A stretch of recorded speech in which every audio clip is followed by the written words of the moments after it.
अभी अपन ने पिछले जो टॉपिक्स थे जो अपन ने पढ़े थे उसमें विद्युत क्षेत्र की तीव्रता निकाली थी द्विध्रुव के कारण। दो स्थानों पर निकाली थी हमने, अक्ष पर और अक्ष पर।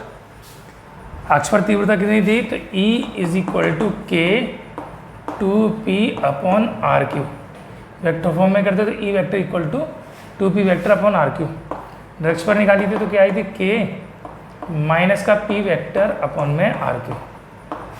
इसका मतलब क्या था कि परिणामी विद्युत क्षेत्र की दिशा अक्ष पर निकालते हैं तो द्विध्रुव की दिशा में होती है, अक्ष पर निकालते हैं तो द्विध्रुव के विपरीत दिशा में होती है। ये स्थिति हमने कर ली थी। तो ध्यान कीजिए, अभी तक हमने जो काम किया है वो ये है, एक द्विध्रुव हमने लिया, उस द्विध्रुव के कारण या तो उसकी ज्वाइनिंग लाइन पर इस रेखा पर निकाला था तीव्रता यानी अक्ष पर, दूसरा उसके केंद्र से जाने वाली लंबाई की लंबवत रेखा यानी अक्ष। तो दो स्थानों पर विद्युत क्षेत्र निकाला है, या तो अक्ष पर या इसकी अक्ष पर। अब कल्पना कीजिए कि बिंदु जहाँ पर हम विद्युत क्षेत्र की तीव्रता ज्ञात कर रहे हैं ना तो इसकी अक्ष पर है और ना ही इसकी अक्ष पर है, कहीं और है। कहीं और का मतलब किसी r दूरी पर और किसी कोणीय स्थिति थीटा पर है। पहले ये बिंदु यहाँ पर था, इसको उठा के हमने कोण थीटा पर प्लेस कर दिया, यहाँ पर शिफ्ट कर दिया। ऐसी स्थिति में विद्युत क्षेत्र की तीव्रता क्या होगी वो अपन गणना करने वाले हैं। ये थोड़ा सा एडिशनल टॉपिक है, आपके सिलेबस में नहीं है, डेरिवेशन के फॉर्मूला हम इस्तेमाल कर सकते हैं, लेकिन अपन इसको यहाँ पर ड्राइव करने वाले हैं। तो ड्राइव करने वाले क्या है? द्विध्रुव के कारण, द्विध्रुव की कोणीय स्थिति पर कर सकते हैं अपन, द्विध्रुव की कोणीय स्थिति पर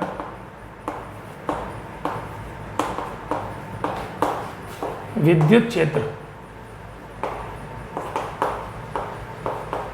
तो क्षेत्र की तीव्रता हमको किसी द्विध्रुव की कोणीय स्थिति पर ज्ञात करनी है। तो विचार कीजिए, एक हमने विद्युत द्विध्रुव ले लिया, ये AB एक द्विध्रुव है। हमको इसके मध्य बिंदु O से R दूरी पर और कोणीय स्थिति थीटा पर एक कोई बिंदु P है जिसके बारे में विचार करते हैं, उस पर विद्युत क्षेत्र की तीव्रता की हमको गणना करनी है। दूरी उसकी है R, कोणीय स्थिति है थीटा। अब इसका जो द्विध्रुव आघूर्ण है उसकी दिशा किधर से किधर होती है? माइनस से प्लस की ओर। इसको मैं किसी दूसरी कलर से शो कर देता हूँ। चलिए,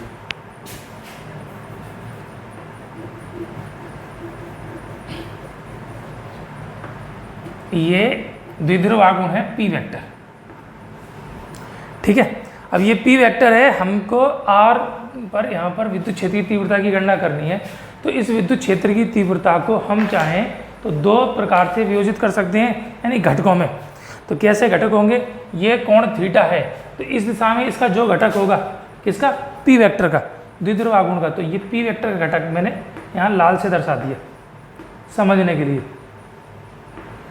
ये घटक क्या हो जाएगा? ये हो जाएगा P cos थीटा, आया ना। तो इसका क्षैतिज दिशा में घटक P cos थीटा हो गया, और ऊर्ध्व दिशा में जो घटक होगा वो ये दर्शा दिया, मैं इसको ग्रीन कलर से दर्शा रहा हूँ, इसकी लंबवत दिशा में।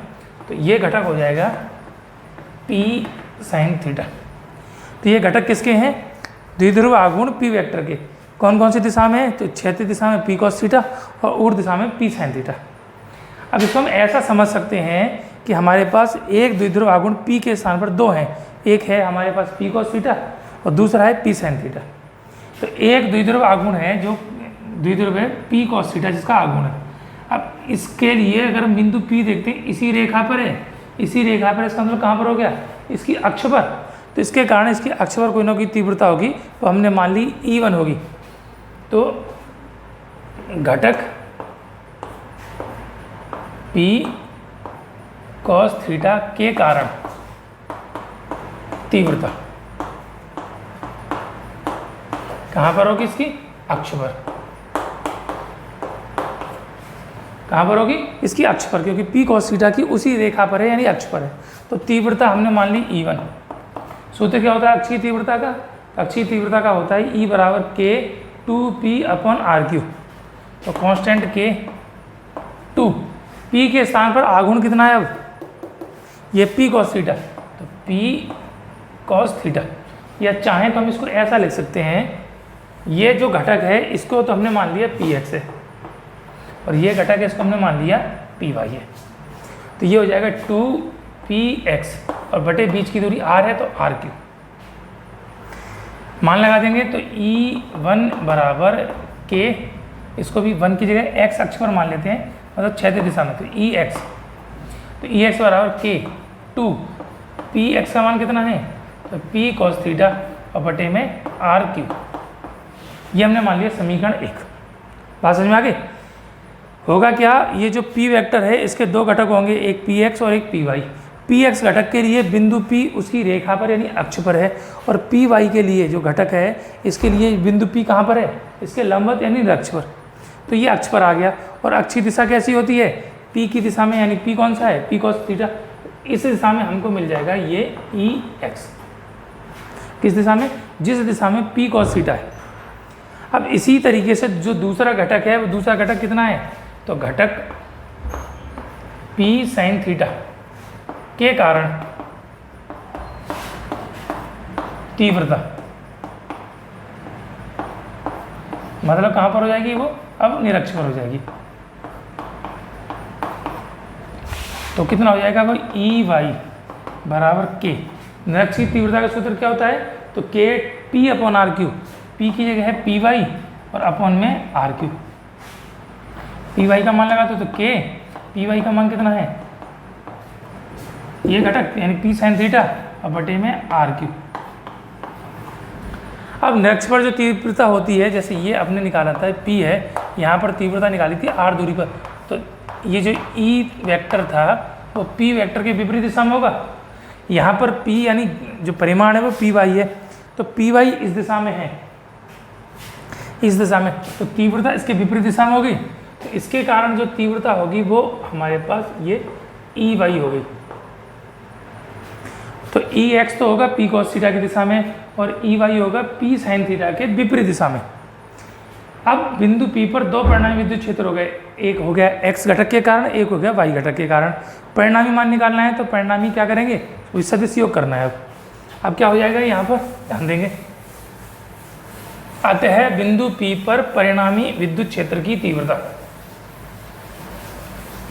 बिंदु P पर परिणामी विद्युत क्षेत्र की तीव्रता, तो E बराबर कितना होगा, Ex square plus Ey square plus 2Ex Ey और cos थीटा।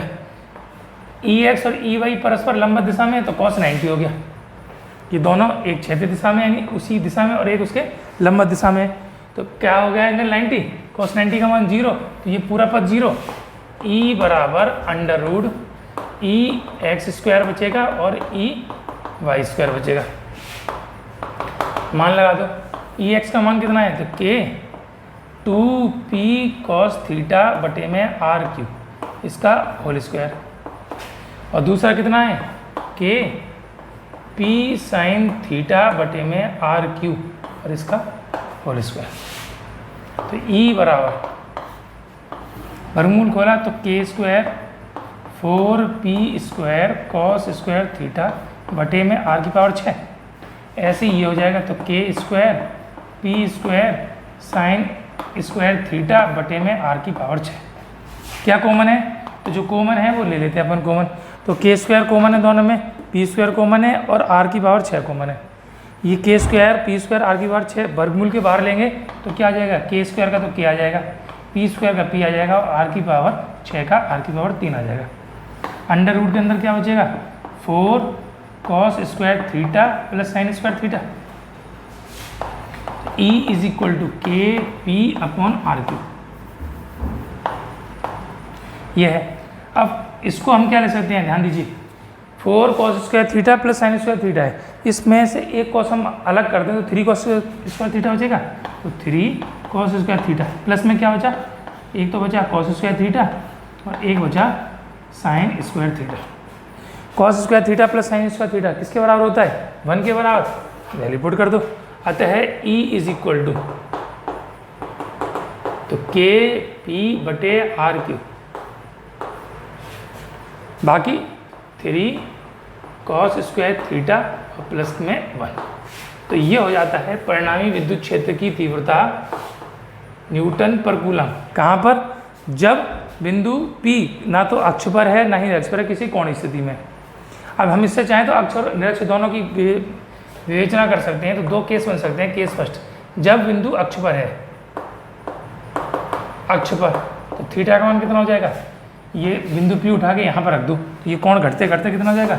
0 डिग्री। तो E बराबर KP/RQ 3 cos स्क्वायर 0 डिग्री और प्लस में 1, cos 0 का मान 1, तो 1 × 3 तो 3 बचा, 3 + 1 तो 4 हो गया। E बराबर आ गया KP/RQ अंडर रूट में 4 वर्गमूल के बाहर लिया तो 2 बचेगा। E बराबर आ गया K2P/RQ। यही सूत्र होता है किसके लिए? अक्ष के लिए। अब निरक्ष के लिए अपन विचार करें तो निरक्ष के लिए क्या हो जाएगा?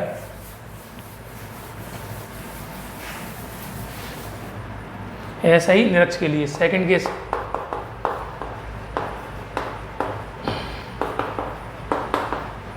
तो निरक्ष के लिए हो जाएगा थीटा बराबर 90 डिग्री।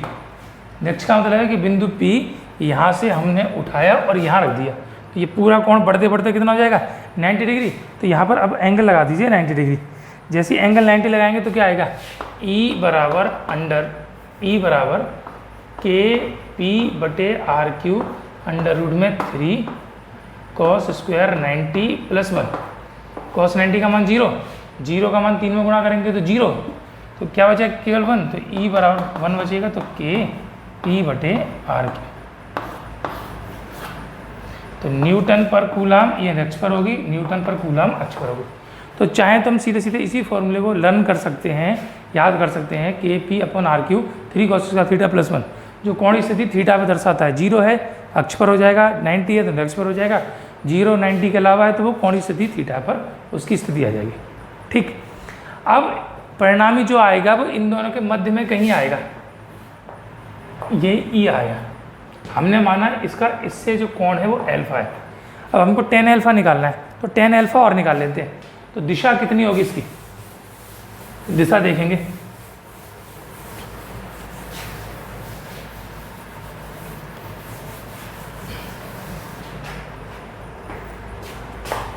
परिणामी की दिशा,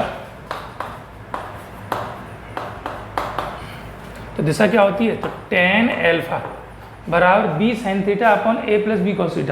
तो B क्या होता है? तो A तो होता है जिसके साथ कोण बनता है, B होता है उसके लंबवत। तो B कितना है? तो ये हो जाएगा E/, साइन कोण कितना है? 90 अपॉन EX + E/, और cos 90। sin 90 का मान 1, cos 90 का मान 0। तो ये बचा हमारे पास ऊपर तो EY और नीचे बचा EX। किसकी वैल्यू? tan अल्फा की वैल्यू पुट कर दो। EY का मान कितना है? EY है निरक्ष पर, निरक्ष पर कितनी थी? तो KP sin θ/RQ, नीचे K2P cos θ/RQ। क्या कटेगा? K से K कट गया, P से P कट गया और RQ से RQ कट गया। बचा कितना? तो tan अल्फा बराबर ये बचा sin θ/2 cos θ। Sine upon cos tan के बराबर हो गया, तो tan अल्फा की वैल्यू हो जाएगी 1/2 tan θ। तो अल्फा की वैल्यू कितनी हो जाएगी? तो tan इनवर्स tan θ/2। देखिए ये रिजल्ट है क्या? EY/EX। ठीक, EY का मान E sin 90 upon EX + EY cos 90। cos 90 का मान 0, sin 90 का मान 1, तो EY/EX। EY ऊर्ध्व घटक तो P sin θ/RQ और ये 2P cos θ/RQ। ठीक है, K से K कट गया, RQ से RQ कट गया, P से P कट गया, ऊपर बचा sin θ, नीचे 2 cos θ, तो tan θ/2। तो ये परिणामी जो हमारा आएगा उसकी दिशा हो जाएगी। तो वो EX के साथ किस दिशा में होगा? Y के साथ निकालेंगे तो Y वाले की स्थिति आ जाएगी। ठीक है, तो ये हो गया आपका किसी विद्युत द्विध्रुव के कारण विद्युत क्षेत्र की तीव्रता। हमने अक्ष पर निकाल ली, निरक्ष पर निकाल ली, ये डेरिवेशन आपके सिलेबस में है। और ये कोणीय स्थिति पर तीव्रता निकाल ली, ये आपका एडिशनल है, सिलेबस से बाहर का है। तो ये थोड़ा सा एक्स्ट्रा आपको करा दिया, ठीक है। चलिए एक टॉपिक और है, उसको और कर लेते हैं। वो नोट्स जो आपको कॉपी में भेजे हैं उसमें वो शायद पहले दिया है, तीव्रता वाला पोर्शन बाद में दिया है, मे बी, मुझे इतना ध्यान नहीं, लेकिन वो आगे पीछे है। तो टॉपिक का नाम क्या है? तो टॉपिक का नाम है बल आघूर्ण। क्या चीज़ निकालना है हमको? बल आघूर्ण। किस पर बल आघूर्ण? तो विद्युत द्विध्रुव पर। कहाँ पर होगा? जब द्विध्रुव को किसी विद्युत क्षेत्र में हम रखेंगे। तो विचार कीजिए, हमने एक विद्युत द्विध्रुव लिया, ये कोई, ये विद्युत द्विध्रुव किसी विद्युत क्षेत्र के अंदर हमने इसको रखा है। तो ये विद्युत क्षेत्र के साथ ये किसी कोणीय स्थिति थीटा पर है। तो एक आवेश प्लस का है, एक आवेश माइनस का है। तो प्लस आवेश पर F बराबर E बराबर F अपॉन Q, तो F बराबर QE। तो प्लस आवेश पर भी बल लगेगा, माइनस पर भी बल लगेगा। दोनों बल परस्पर विपरीत दिशा में होंगे। धनात्मक आवेश पर बल की दिशा होगी विद्युत क्षेत्र की दिशा में, और ऋणात्मक आवेश पर बल की दिशा होगी विद्युत क्षेत्र के विपरीत दिशा में। तो कपल ऑफ फोर्स हो गया, यानी बलों का जोड़ा। एक बल इधर, एक बल इधर। तो इसको सिस्टम को पूरे घुमाएंगे और पूरा सिस्टम घूम जाएगा, उसके अंदर घूर्णन उत्पन्न होगा, बल के कारण हुआ, इसलिए वो बल आघूर्ण कहलाएगा। कितना होगा उसकी हमको गणना करनी है। तो द्विध्रुव पर बल आघूर्ण, एक कोई विद्युत द्विध्रुव जो रखा है कहीं पर, उस पर बल आघूर्ण। तो विचार करते हैं, हमने एक विद्युत द्विध्रुव के बारे में कल्पना की, ए और बी, दो आवेशों से मिलकर बनाए, एक माइनस का क्यू है और एक प्लस का क्यू है। बीच की दूरी 2L है और इसका मध्यवर्ती बिंदु हमने O मान लिया। ये माना किसी एक समान विद्युत क्षेत्र E के अंदर क्षेत्र की दिशा से थीटा कोण पर स्थित है। कितना कोण बनाता है? थीटा। टोटल लंबाई इसकी कितनी है? यहाँ से यहाँ तक की टोटल लंबाई कितनी होती है? 2L। तो 2L मान लिया। एक आवेश प्लस का क्यू है, एक आवेश माइनस का क्यू है। विद्युत क्षेत्र में रखा है तो दोनों के दोनों आवेश विद्युत बल का अनुभव करेंगे। विद्युत बल क्या होता है? तो E बराबर F अपॉन Q। तो F बराबर क्या हो जाएगा? Q into E। तो आवेश पर लगने वाला बल कितना होगा? Q और E के गुणनफल के बराबर। दिशा कैसी होती है? तो प्लस आवेश पर विद्युत क्षेत्र की दिशा में और माइनस पर विद्युत क्षेत्र की विपरीत दिशा में। तो ध्यान दीजिए, ये प्लस का आवेश है, वो इस विद्युत क्षेत्र की दिशा में बल का अनुभव करेगा, और जो ऋणात्मक आवेश है वो विद्युत क्षेत्र की विपरीत दिशा में बल का अनुभव करेगा। दोनों मिलकर एक बल युग्म का निर्माण करेंगे जो इस पूरे सिस्टम को घुमाएगा। तो उस पर कितना बल आघूर्ण लगेगा? वो बल आघूर्ण की हमको गणना करनी है। बल आघूर्ण क्या होता है? बल गुणा क्रिया रेखा की लंबवत दूरी। बल गुणा क्रिया रेखा की लंबवत दूरी। तो बल तो हमारे पास QE है, तो हमको लंबवत दूरी चाहिए किनके बीच में? बलों की क्रिया रेखा। तो एक बल है, उसकी क्रिया रेखा तो ये होगी, इसी रेखा के अंदर काम कर रहा है। दूसरा बल ये है, उसकी क्रिया रेखा ये होगी। तो दोनों बल ये इनकी क्रिया रेखाएं हैं, इनके बीच की हमको लंबवत दूरी चाहिए, यानी यहाँ से लेकर यहाँ तक की दूरी चाहिए।